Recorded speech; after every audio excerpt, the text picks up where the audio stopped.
You're listening to Win-Win, an entrepreneurial community with your host, Ben Wolf.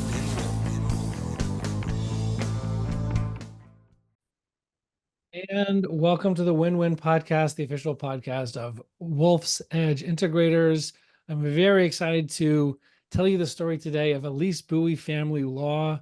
And I have the founder and CEO of the firm on the show with me, and we're going to understand her journey, how she built her firm, how she was used a fractional COO or integrator from Wolf's Edge Integrators.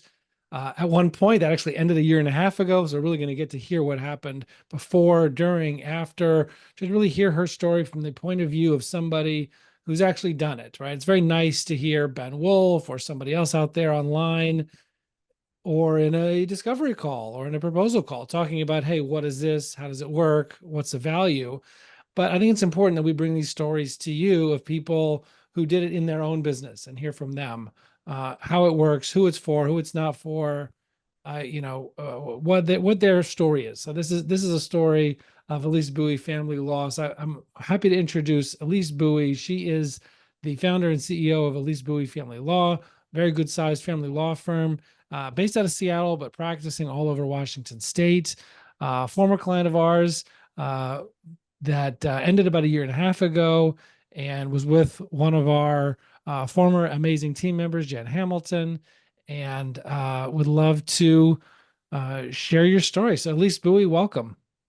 Thank you so much for having me. I'm so excited to be able to help share how your company in working with an integrator changed our firm and really transformed my life completely.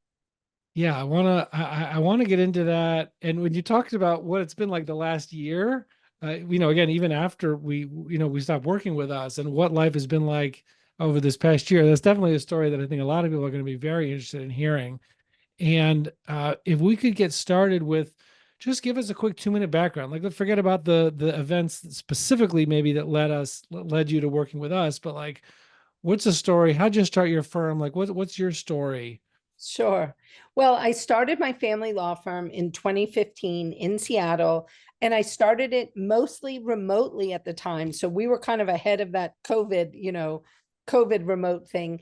At the time, I still am a mom and stepmom of 6. So we had a lot of kids, and I was having to figure out how I was sending all 4 of my kids to college. So, I started this law firm solely with the goal of bringing women back into the workforce so they could work and have more flexibility with a remote work environment, and for myself so that I could have that same flexibility. My husband travels a ton with his work, multiple international trips every year. And I was like, how am I supposed to be in New Zealand if I'm supposed to be sitting in the office? So we really started the firm with an eye towards efficiency, technology, using remote work.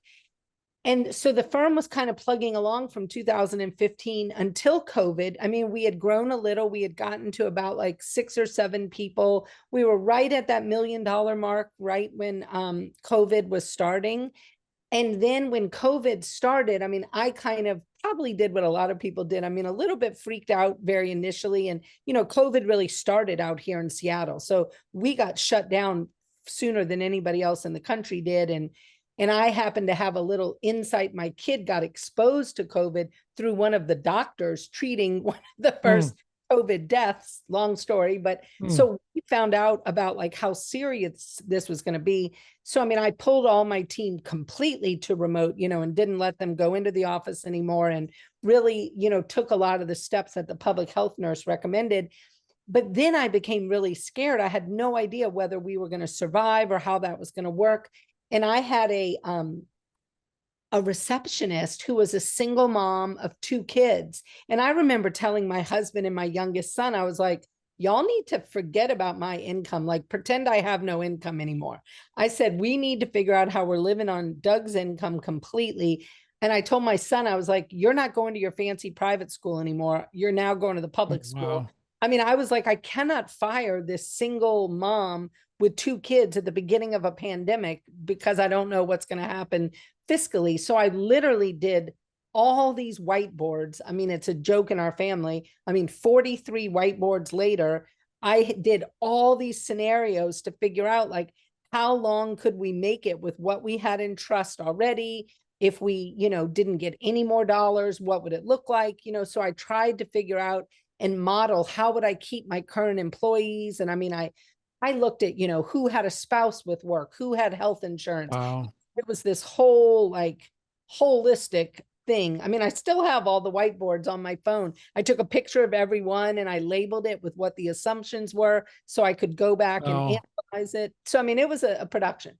Then I called everyone in and I was like, okay, guys, I got this figured out. I'm like, nobody is going. I got this. And I was like, what we're going to do is I am going to do every consult that comes in this office, every single one, free, paid. I don't care what it is. I was like, this is going to be my like community service, because people were freaking out during COVID, all kinds of parents, divorce. It was a major thing. The courts got shut down. So I was like, you fill my calendar with consults. I mean, like 14, 16-hour days. I don't care, 7 days a week. So I did every consult for months. I mean, like 9 months and like 14-hour days. I mean, I worked like a crazy person, but none of my what ifs happened. I never imagined that our firm would grow exponentially. So instead of me not getting any money in trust, it became like I couldn't hire fast enough. Wow. I had like 20 people in 2020, I think 22 people in 2021.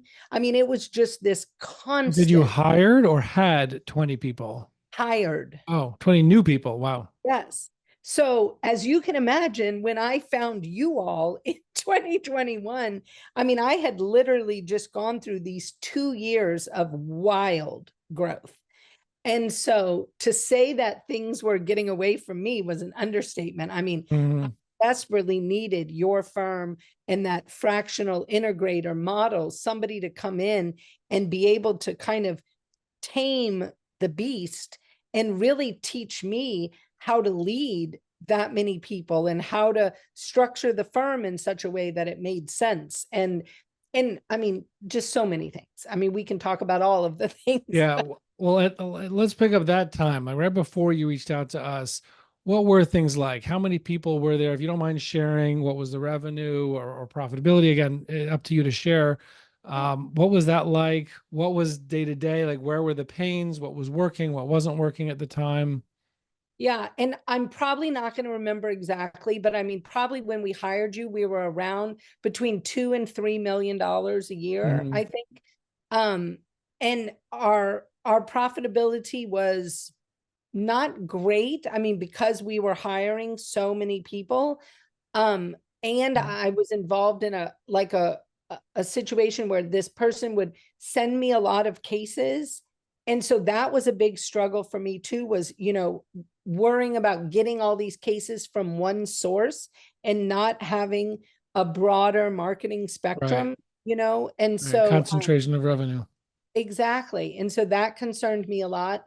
And so, I mean, there were so many things that were out of control in the sense of hiring the wrong people, people who just were not good culture fits. At the time, I wasn't even focused on culture fits. I was literally like, I need somebody to do this work that is just pouring in the door. But I came to learn very quickly that a culture fit was so much more important than somebody coming in who could do the work right away. I would much rather wait for a good culture fit. Right. And so, I mean, that the hiring was probably the hugest thing. But then the other thing was the leadership, because we had just started to use EOS. And this was probably one of my very first mistakes. I mean, large mistakes. I had made a million of small mistakes, but very large mistakes. Was I thought it would make a lot of sense to bring on people onto a leadership team one at a time to kind of like, kind of get one position down pat before we did the next. And I had kind of identified who would be on the leadership team. And so we started working together with Fireproof, Mike Morris's company who deals with EOS. And they were very encouraging too of this, like, bring on all the leaders at once. And so I really went against what I thought was the right thing to do. And that proved to be a mistake because we brought on all these leaders, but they didn't have the necessary experience. So it was kind of like the blind leading the blind rather than, a helpful system until we came to your company. And that's when really things changed because Jen was really able to help me raise up in my role as a CEO and then take off so many things off my plate, but then also raise up other leaders on the team. Okay, awesome. Yeah, well, I want to get into how the people on the leadership team were elevated, how you were able to be elevated, and how an integrator, how Jen, an integrator, was able to take things on. I want to get to like before she started though, and what how did you know? Like, how did you hear about fractional integrator or COO? Like, how did you hear about that being a thing? And how did you reach out to? Did you talk to other people? How did you choose us? Like, what was that process like of finding your right, or what you believe to be your right fractional integrator? Well, it's funny because I found you all. I was on a flight home from a mastermind, and I literally was so overwhelmed with all the things that I had on my plate. I mean, I got on that plane, I sat down, and I remember telling my husband, I was like, I can't keep doing all this. Like there's no way for me to run this entire firm like I am right now. And I'm like, there is a better way. And I used to joke, I'm like, I need my own John Knockhazel. And John Knockhazel was the COO of Mike Morris's law firm, Oh, okay. wrote Fireproof.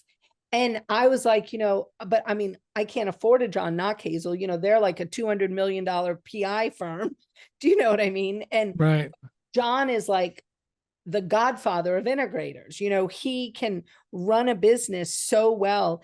And so we had the opportunity to really spend time with John. My son actually went off to college right where Mike and John work in Michigan. So we actually, went visited their office, and I spent time with John like at dinner and really kind of picked his brain about everything he did.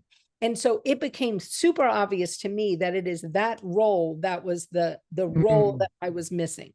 And so when I got on that plane, I literally started searching high and low on LinkedIn for this whole thing of how do you find a fractional integrator? So, I mean, I'm all in Gino Wickman stuff. Like I'm literally everywhere. Well, and I found your book and I was like, oh my gosh, I'm like, this is my guy. I was like, and I literally sent you a note before we took off from the plane. I was literally like, I need to talk to you. And you had written the book on it. I mean, you understood about fractional leadership, and you understood about what a smaller company needs and how it is really hard to go hire, the John Knockhazel, who's like an ex-director at GM, you know what I mean? Who's, right.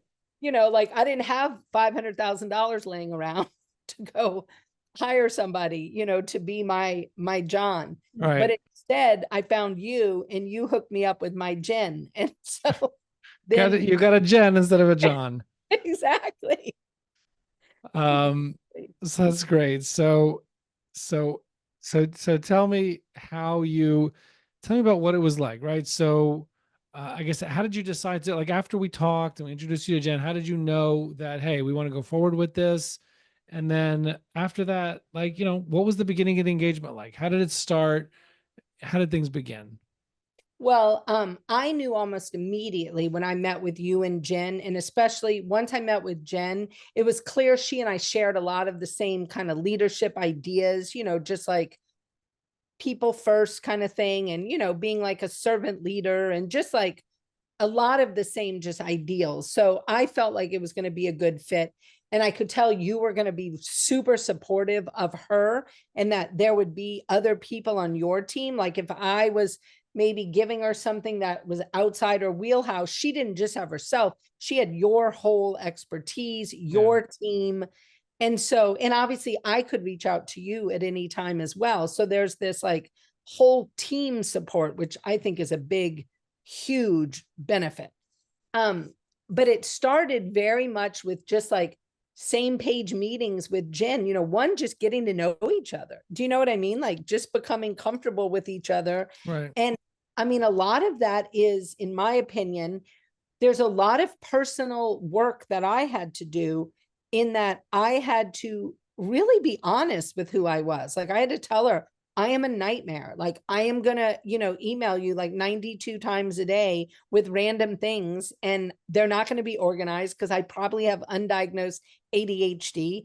And, and I'm going to have like 12 ideas by noon that I'm going to think could be implemented by 5, and I'm going to be like, what's the problem? Like, why can't we do this? And so I had to really be obvious and like really, really self-reflective, about what was going on. And I mean, to this day, like I literally just had a leadership team meeting last week, and I joked and I brought up Jen, and I was like, remember, Jen taught us like Elise has 3-minute tasks, 3-hour tasks, and 3-week tasks. But does she have any 3-month tasks? No, but most of my projects are 3 months or longer. So like she really taught me how ridiculous my time frames were for things, and how I needed to be much more realistic about what people could accomplish and in what time frame, and being able to break things down better. And then the other thing that I think in the beginning of the working together that was so helpful was having objective eyes on my entire leadership team. So instead of me telling her what I thought all the problems were, I literally was like, I'm gonna just be over here and be quiet for a while, and you are gonna go meet all the people, attend leadership team meetings, do some one-on-ones with these people. And she got like an immediate read on things, so quickly. And it was so aligned with a lot of the things that I saw, which sounds so silly, but it is so helpful to know that you're not absolutely crazy. Right. You're seeing somebody and you see all this potential in them, and then you see that they can't get the job done, like they cannot hit their KPIs or whatever. And you're like, what are we doing wrong here? But having that objective person who didn't have that longer term relationship and all that stuff, it allowed for so much more clarity, so much more clarity. One of the things you spoke about before was how you were able to, how the work that your integrator, that Jen was able to do, excuse me, was able to enable you to be freed up to be more your own highest and best use in the business, and also and partly through elevating the people in your leadership team, that they could take a much greater role than what they were doing before. What was it like before? What was Jen, what did Jen do? How did things change, when she was working with you? Well, I mean, a lot of it was helping to direct each leader on the team, in the sense of like figuring out, okay, what should the legal services director be doing? What should those KPIs look like? How should those one-on-ones go with that person? And then Jen would, help the legal services director have those one-on-ones with the legal team. Like if a lawyer wasn't meeting their billables or doing whatever, just teaching a lot of that, how to have those difficult, frank conversations. And I mean, I have to be very honest. Like one of the things that happened over the course of my work with your firm was, I mean, we rooted out people from our office that were bad culture fits. I mean, it was, very kind of intentional in the sense of we set up KPIs, we did our work, we made sure we were leading people, we were giving them the tools they needed, removing the barriers that might have been in place, and then ensuring that they had every opportunity to meet those KPIs. And then if they were not meeting, I was so much more able to say, Right. okay, we're Right, because done. we know we're giving you the We did it. tools. We Yeah, know we have objective measures for right. what success means. We have Absolutely. clear communication and conversations, not ambiguous or beating around the bush or afraid to, Completely. talk about real things. Oh, And I mean, I was the queen of not being able to have those real conversations because I'm the person who's saving everyone all over the place. I'm like, oh my gosh, this person's having a rough month. So we better, not look at this, or, oh, but this month was rough too, and it's like, okay, if every month is rough, we need to like either, put in real things, like maybe they need family medical leave, or you know what I mean? Like something. But Jen was able to help me so much with all of that and really focus on how are you showing up for each team member where you are fully supporting them in every way possible. And then if it doesn't work out, you're fully supporting them as they find their next role as well. Right. So I love the way you say that. So thinking about that first 1 or 2 or 3 months together, what were some of the biggest changes that you saw right at the beginning? Well, I had a place to put all my things, like everything that was just floating through my head went right to Jen. And so, I mean, we had this big list and we just like kind of did a brain dump where I could just put everything in there. And then she would have time on her calendar to kind of sort through it and be like, this is like a high priority thing. I'm going to add this to one of our weekly meetings. This is like a much lower priority. I'm going to, put it over here in the longer term issues. But I'm not going to like freak out about it. But then she would let me know that, so I knew it was somewhere and it was being kept. And then one of the other things was for me was really that, not only encouragement, but I mean, real putting a mirror to me, so that when I'm doing things, I learned to really turn that mirror on myself and say, I mean, because I'm a firm believer, every single problem in this office is a me problem, and I really mastered that with Jen's help, where I could look at any problem and I could say, okay, this is the part that is 100% a me thing. And if it's a me thing, that's a beautiful thing because I can fix a me thing. But if it's a somebody else thing, that's not quite as beautiful a thing because I might not be able to fix that at all, So I tend to err on the side of like, okay, Elise, what have you done wrong? Like, what system is failing? What hiring thing did you do wrong? What firing thing did you do wrong? Like, I can really turn that mirror on myself.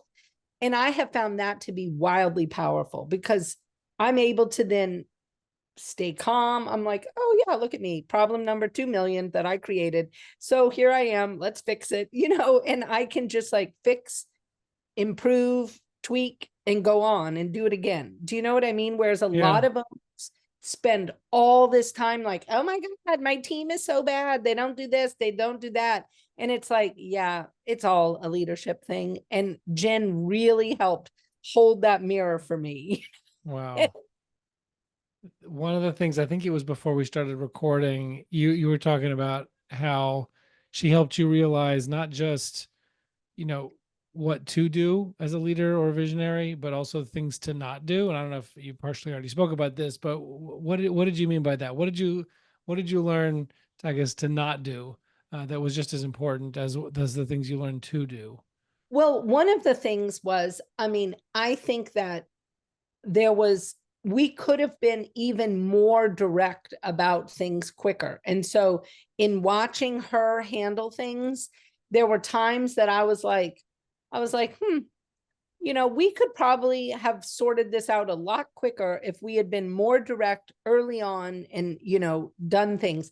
So it really changed my entire way of really hiring, in that we are super direct about what our expectations are. I mean, things are like in our offer letter. Like when we're having conversations, we have what you would call those GWC kind of conversations, get it, have capacity kind of conversations. And every single time we're having one of those conversations, and if somebody is lacking in one of those categories, I'm always like, can we pull up their offer letter? And I'm thinking like, did we not say this, early on? And it's so interesting because it's in everything now. Like we say the things, they're in there from the day one. They're in onboarding. We're talking about them at a 30-day meeting, a 60-day meeting, a 90-day meeting. Well, what are some examples of things like that?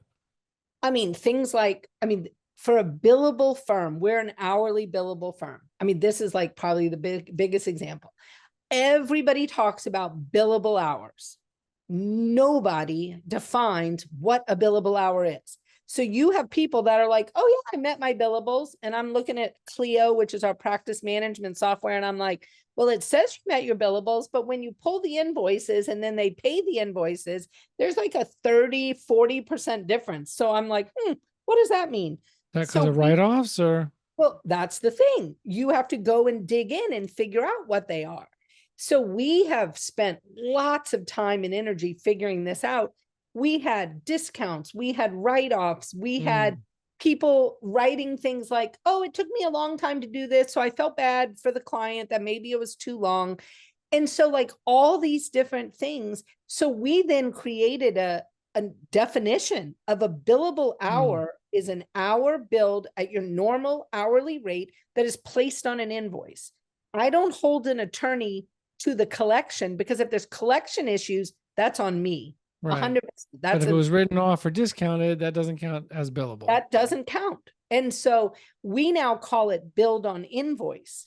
So, I mean, literally from 2023 to 2024, I mean, we plugged a bucket that was about a $700,000 a year bucket of leaky stuff.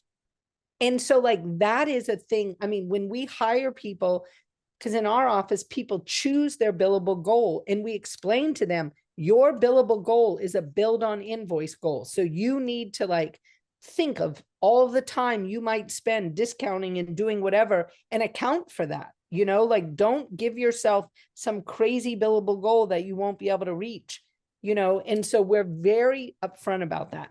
And we talk about it. It's in the offer letter. It's defined, you know what I mean? Like, and that's been a huge shift to help us, you know, I mean, it's pulled up our profitability huge. And how is freedom? Like, how is your own freedom or your own ability to be more of a visionary? How has that changed since after, you know, our team member got on with you?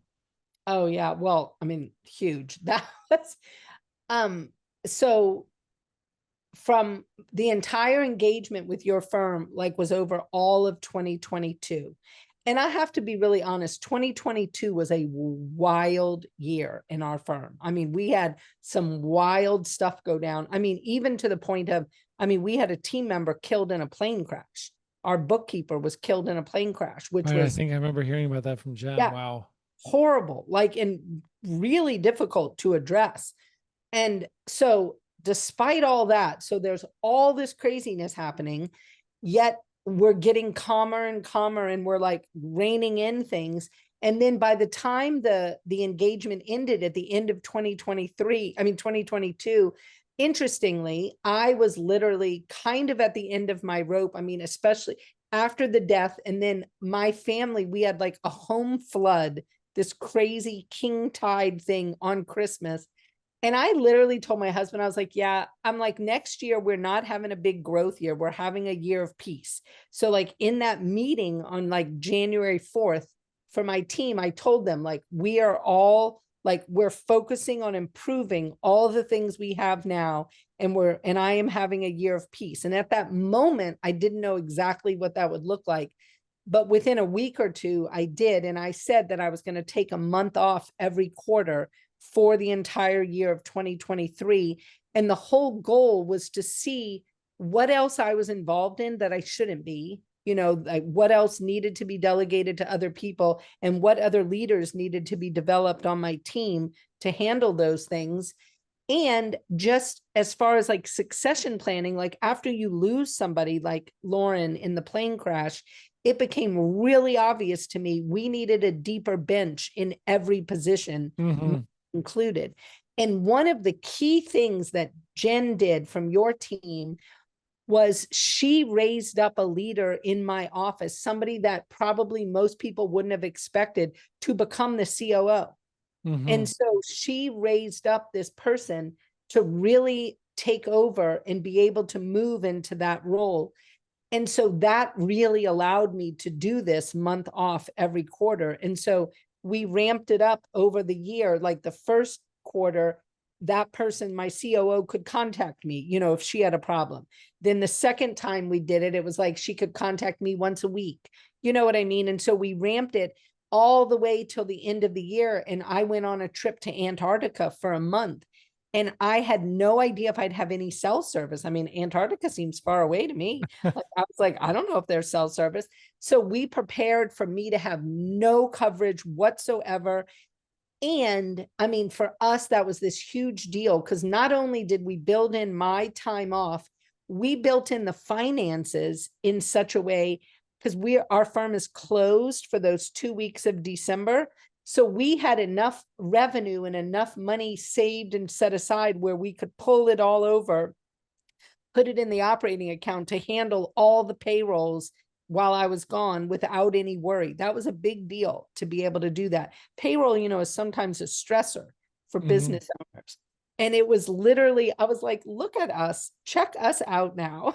And so in this year, we literally, like, we just closed for the 4th of July.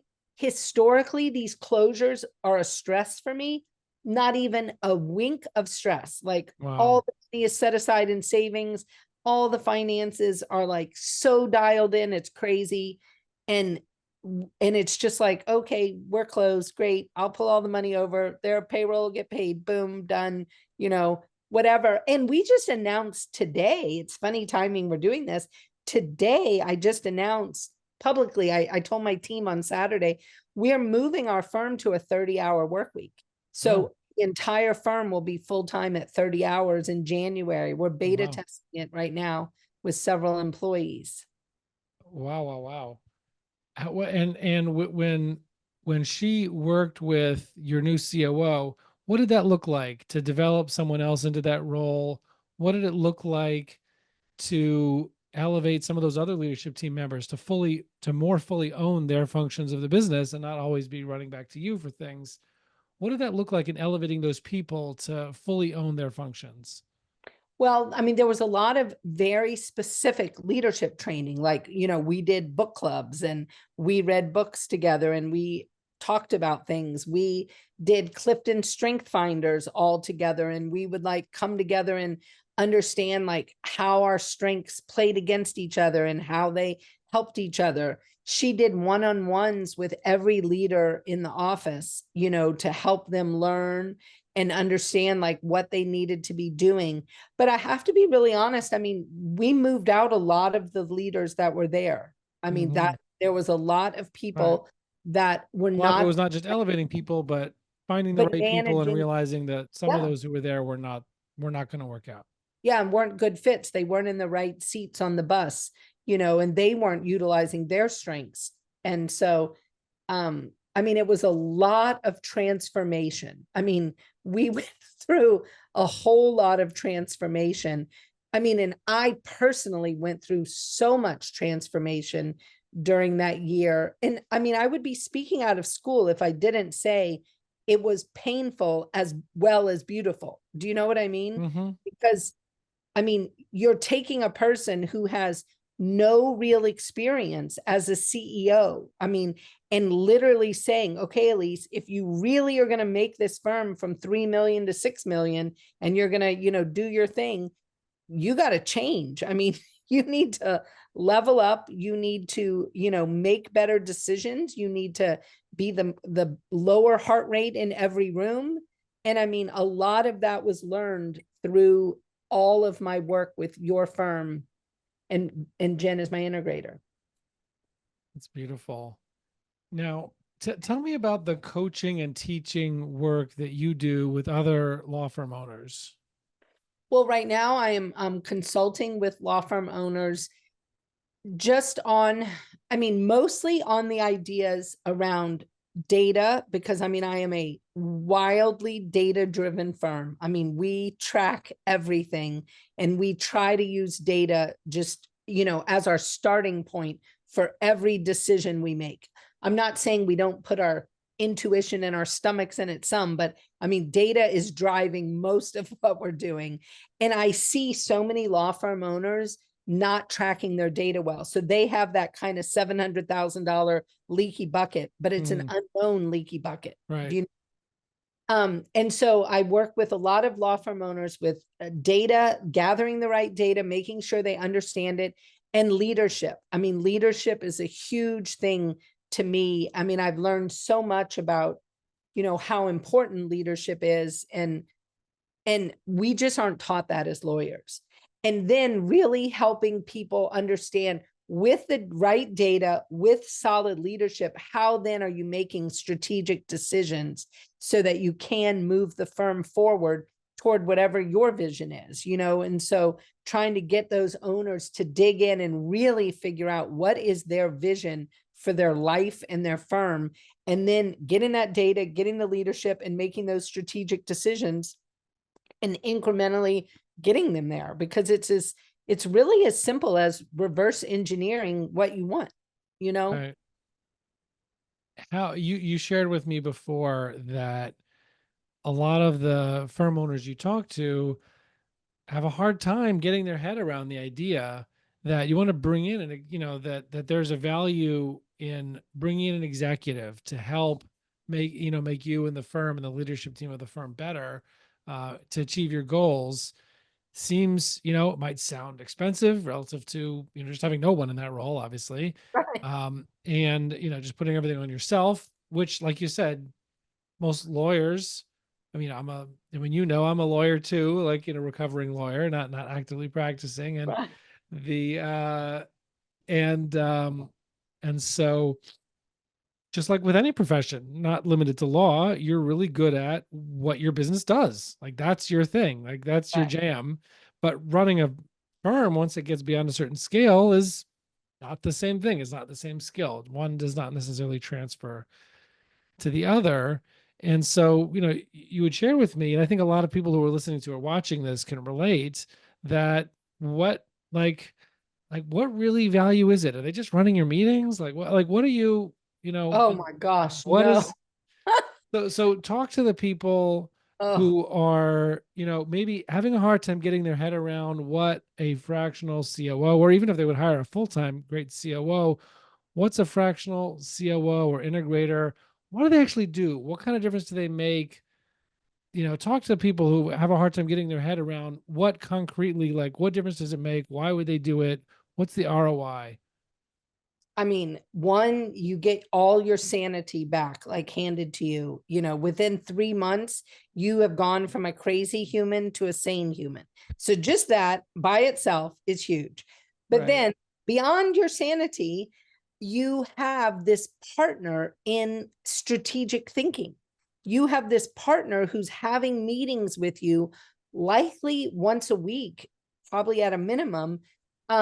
And they are literally sitting down and asking you, like, what is keeping you up at night? Like, tell me, put it on a list, hand it to me. Let's get it figured out. And then they are going and they are figuring things out, in the sense of they're looking at your team and thinking, okay, well, this person could probably handle this. Like, this might be a good use of their strength. Because if you've got yourself a fractional COO or an integrator who is really good with people and leadership, they are able to spot your kind of like those diamonds in the rough. You have people on your team that they might be like, the intake person on your team. Little do you know, that person really needs to become the director of people. They're literally like the human whisperer in the office. They can win over anybody. They can, connect with anybody. And they're in this role just because that's the role they got brought into and that's the role they're in. I mean, literally having somebody be able to see all these diamonds in the rough, but then also see where you might have holes, like where, because one of the things I wanted a lot of was I wanted to build this university, and I really wanted to build this university. And to be honest, I still haven't built it.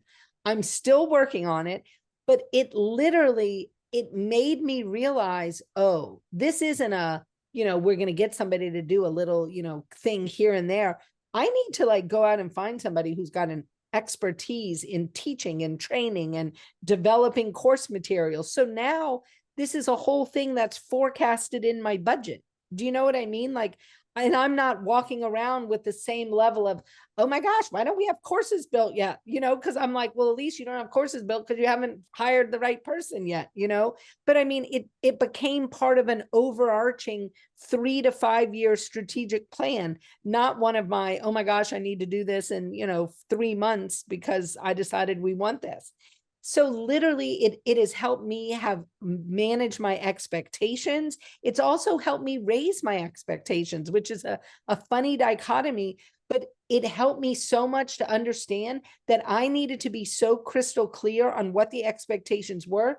There needed to be KPIs in place that incentivized the behavior I wanted to see. And then there needed to be structure around compensation and bonuses and things where people are getting more incentivized to be those A+ players. I mean, it taught us how to build out an entire hiring pipeline. How do we find good culture fits? How do we start repelling bad culture fits? I mean, the ROI on that year was, I mean, shoot, I'd pay it to you again. I'd pay you a second year. I mean, it was that beneficial to me. Wow. Now, how did you guys know when it was time to cycle out of the engagement, right? To graduate, to pass the baton, to elevate someone new.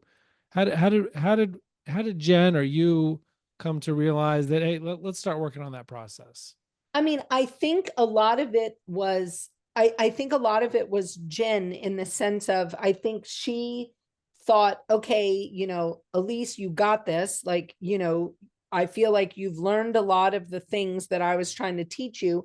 I also think she thought, I did have these other people on my team that were leveling up. There was like a handful of people that had leveled up, and she thought, okay, this team kind of gels. She really helped us. Our leadership team was very large initially, and she helped us kind of break it down into like a strategic leadership versus an executing leadership. So, which was super helpful to really start kind of looking at people in different roles based on their strengths, because you have those people that are just like futuristic kind of thinkers that are really looking at strategy long term. Then you have those other people that are always bringing us down to, how are we going to do it? Well, how are we going to do it? And when I sit in meetings with a bunch of those executing types, they literally just like, I can't even handle it, because I'm like, oh my gosh, I can't listen to all this. Like, because they'll be like, well, we can't do that, or we can't do that, or this. And I'm like, I don't want to hear all that. Like, I want to be able to just tell them the idea, talk through it. And then I want them to have all their executing like battles away from me, because it kind of deflates my ability to move forward with other ideas. And we learned, we actually coined it the anti-Eeyore. Like, I can't work around a lot of Eeyore types. I tend to be very optimistic, very like anything is possible. I mean, my husband would tell you, if anyone tells me something is impossible, they better move out of the way, because it is going to happen like with explosions. and so he's always like, it's really bad when people tell you, oh, at least we can't do that, So she helped with that. And even to the point of, we have an anti-Eeyore interview process now, because I had gotten out of the hiring process completely as part of our engagement. But we realized in retrospect, that was a bit of a mistake. Like, I needed that final anti-Eeyore thing, because if I was bringing in people who were super just ho-hum, this is how we always do it, like, that person is not going to make it on our team, because we're constantly like innovating and trying new things and failing a lot. I mean, we fail so happily. We're just like, okay, we tried that, but that didn't work. We'll try something new. All right. One step closer to knowing what will work. Yeah. I mean, to me, it's just another data point. I'm like, check that out. Look at this. We got all this data. So. Right. That's actually, I heard Elon Musk say about their rockets, these test flights of Starship, that the payload is data. That's what he Yeah, keeps saying because it's a test flight. right, So the payload is data. Like we're not carrying anything into space. It's like, what are we right. learning from the launch? Exactly. Oh, we could, let it go a little further before it crashes next time. And each time, learning something and being able to make a better rocket. So I mean, it's kind of a similar idea. You do It that whether is. it's a law firm or anything else. Well, and it's funny because we call our law firm the unicorn rocket ship. I mean, Okay, we there you are go. absolutely a unicorn rocket ship. Like we do weird things, we try weird things, and That's but awesome. but it's what drives me to keep loving it. Do you know what I mean? And like Yeah, really trying to make the culture better. I mean, one reason we're doing our 30-hour full-time week, like, I mean, that's a huge thing to be able to tell people, like, I'm going to yeah. give 10 hours back in your life every week, but I'm paying you the same, and we're going to offer the same client care that we do. Um, Wow. yeah. How, where, and I asked you where you were in terms of revenue and profit before you started with us. What, where are those and then team size? Where, I don't know if you mentioned team size. You mentioned some of the hiring, but not, what was the team size before we started in 2021? Probably before, I mean, I want to gosh, say it was like around 35 or 40 yeah, I think so too. But then people. we went up to like 56 at some point, but then we came back down. We're now around, I think around 40, maybe 43-ish. Okay. And we're, probably at a between 5.5 and $6 million kind of run rate. With, super stable numbers where, I mean, like crazy stable where, I mean, I forecast literally within a 1% range on Wow. things. And I mean, my finance team, which was somebody that was found by your company and your people. So like I owe you my finance team too. But I mean, they joke with me all the time because I'll be like, oh my gosh, look at this. We're 2%. They're like, Elise, that is not statistically significant at $6 million. I'm like, okay. So tell me about life this last, as if in a final question, tell me about life this past year and a half since we stopped working together. What's happening since then? Well, my year of peace was huge success. Like it really helped me um just I get even better as a leader, understand more and more about delegation and how I was involved in things that I didn't need to be. And it allowed other people on my team to level up even more. So, I mean, I have people on my team, like my number 2 person literally just announced recently, she wants to go to law school. So conceivably, I could lose her Mm, in a normal scenario, that would like freak a law firm owner out. I'm like, okay, we'll figure that out. Like she and I are literally like having succession planning conversations and what do we need to do? And we have no idea what it'll really be. She would love to stay working and, keep doing it. But obviously, I want to make sure she's got the space and the freedom to do whatever right. she wants with By her the way, I law. went to law school at night, work full time, by the Yeah. way. I mean, I want her to Not everybody truly wants to do that, feel. but Yeah, I want her to feel all the freedom in the world to do what she wants to do and live her best life. And but it doesn't scare me. Do you know, which that's wow. a really weird place to be. To be, in a really self-managing office where you could lose an integral team member, but you know that you would be okay still. Right. That it's worth pausing on that point. Like because it feels so different Yeah. from what you were used to before, what most people are used to, where they're pulling all the levers, they're involved in everything. And even if they have one or two key team members, like you said, the thought of losing one person, single point of failure can be devastating, can bring you Oh, immediately into chaos mode, like that tragic case that you mentioned with that employee and with the bookkeeper. And so, to be in a place where you could say, our team has a deep enough bench, our processes, our systems, our metrics are in place. I've got good people. We could solve even major issues like potentially right. succession planning for a COO. I think it's worth pausing on that to say like that, having I think you use the term self-managing business, and that's not something that happens automatically. It happens with a lot of intentional and intense effort. Oh, definitely. I mean, it's been a lot of work and a lot of direction to get there. But I mean, the end result of that is, I mean, like right now, I'm dealing with a major medical thing with my own husband, Mm. where like I don't know what's going to happen, whether he's having back surgery, not back surgery, I don't know. But I mean, major and completely out of the blue. Like all of a sudden, one day, at least we're going to the ER, and now we're on a major part-time job doctor thing. But that was a non-issue. I literally sent a Slack message to my EAs, and I said, you need to let everyone on my calendar know I could have to back out at the last minute. That is not my intent, but I don't want anyone to be surprised. They need to know I'm dealing with this medical situation. I mean, it's just been a non-issue. And then part of our leadership team a whole day was spent in succession planning. If I had to go completely MIA for 6 months, Wow. we need to do to make sure that is a smooth process. And you would think that would be a big, it's just not even at all a big deal. Like we're like, That's beautiful. yeah. So it's been really transformational. Oh, that's amazing. Well, I am grateful that we're able to have a part in that.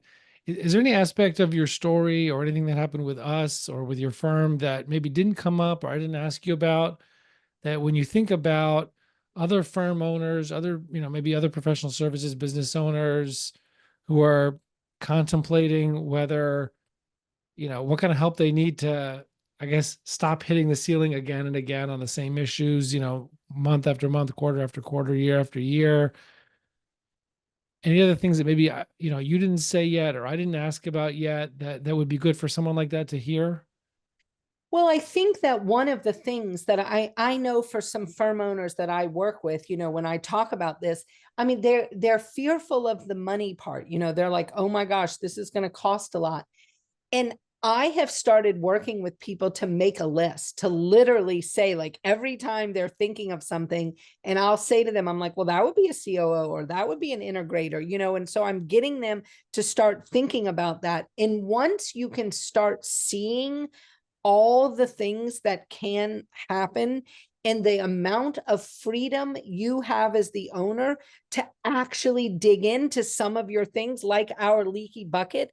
I would not have been able to go as crazy into our leaky bucket if I had not had a COO. The other thing that I didn't say that I should say, when I was in this, so in 2022, I went on a cruise to, I forget, it was like one of those Viking river cruises to like Prague and Budapest Yeah, and I've whatever. seen those. Yeah. So there I was on this cruise. Well, I get COVID. So I'm literally quarantined to my room. Lucky they all have balconies. So I'm just like, checking out Europe, going by on my balcony, just as happy as a clam. Well, I called Jen. I'll never forget this. I called her. We could have access on that. And I was like, we're going to cut off the marketing source that I was saying before, where we had this marketing source. And I said, we're going to bring it all in-house, and we're going to make sure we can carry and do our, bring in all our leads on our own with none of this. I said, it really worries me to have this. And she was like, what are you talking about, Elise? Like, you mean you're going to cut off $2 million of referrals? And I'm like, absolutely. I was like, just cut it off next Friday. She was like, oh my gosh, have you thought this through? I'm like, girl, COVID. I've been on a balcony for days. All I'm like, doing is thinking. I was like, I got all the spreadsheets. I was like, I will send them to you. It will be fine. And so we did that. We cut it off. Oh, you did it. We did it. And I thought you were gonna say she talked you off the ledge. no, we did it. And we did not even have a blip. Really? Like that is, but literally, How did you make up for it? we were sending away cases all the time. We were always at capacity. And I was like, could we stop sending away cases, whereas we're getting these others in, but we're not charging them the same? Like it was this whole thing. But having a person that I could go to with such an outlandish, crazy idea as that. But literally, I could send her the spreadsheets. She understood the numbers. She could look at the numbers. And she was like, Elise, I really understand why you're thinking like this. And she was like, I get it. And she said, I will field all the, oh my God, has Elise lost her brain completely calls. And so that's Right. what she said. You've got somebody, right? You got somebody to do that. I mean, that's huge. Yeah, that is amazing. Look, Elise, I really appreciate you making the time for this conversation, for sharing your story. And I hope it's something that can be very enlightening for anybody who's hitting the ceiling, knows that, maybe they're the owner and they're also trying to fulfill this integrator or COO role, don't have a separate person, or they have somebody maybe, underperforming, not qualified or underperforming in some way. I think that your story is going to be very enlightening, for someone like that. So I appreciate you sharing it. Well, I hope so. And really, if anyone wants to reach out to me, I'm sure you can put my email or something in your show notes, because I'm happy to talk to people. Like if they want to ask me questions about how it worked or what, they need to know, I'm happy to talk to anybody. Or if you ever have, You don't mind, okay? to you and they want to talk to somebody, I'm always happy to do that, because I really owe a debt of gratitude to your firm. Beautiful. Okay, we'll do that then. I'll tell the team to add your Perfect. email in there. Yeah, And absolutely. I appreciate you making the time. Thank you. And everybody else, we'll see you on the other side. Thank you very much. Yeah, I hope you have a great rest of your week. Thank you. Talk to you later. You're listening to Win Win, an entrepreneurial community with your host, Ben Wolf.